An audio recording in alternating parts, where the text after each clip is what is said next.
প্রধান উপদেষ্টা, আপনার একটা কথা বলি, আমরা আগেও বলেছি এই সরকারের সকল উপদেষ্টার এক পা অন্য দেশে, বিপদ হইলে ভাইগে যাবে, কিন্তু আমরা দৃঢ়ভাবে বিশ্বাস করি আপনি ভাগবেন না। এর প্রমাণ, আপনি যদি ভাগতেন পৃথিবীর কোন দেশ আপনারে রাখতে চায় না বলেন?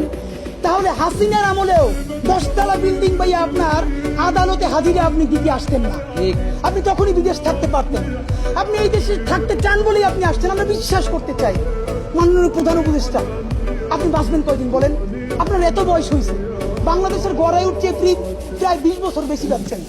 আমার বাপের 63 বছর পাচ্ছে, তার চেয়ে আপনি প্রায় 20 বছর বেশি পাচ্ছেন। মাঝে মধ্যে মৃত্যু বেঁচে থাকার চেয়ে অধিক। মাননীয় প্রধান উপদেষ্টা, আপনি একটা গবেষণা করেন, বাংলাদেশে গত 50 বছরে কোন রাষ্ট্রপ্রধানের 30 মিনিট 40 মিনিটের বক্তৃতা, রিক্সা চালক, ভ্যান চালক, সবজি বিক্রেতা, বিশ্ববিদ্যালয়ের প্রফেসর, ছাত্র জনতা আধা ঘন্টা বসে তার বক্তৃতা শুনে নজির নাই, যেটা আপনারটা হয়েছে।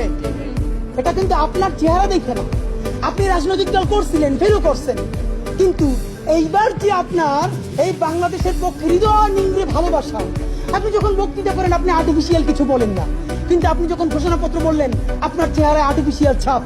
ইদানিং আপনি স্পিড দেখে দেখে বক্তৃতা করেন, এগুলো আমরা চাই না। মাননীয় প্রধান উপদেষ্টা, আপনার অন্তরে যা আছে, আপনারা যে বাধ্য করে তার কথা বইলে দেন না। আপনারা কি করবে বলেন? আপনারা খুন করবেন?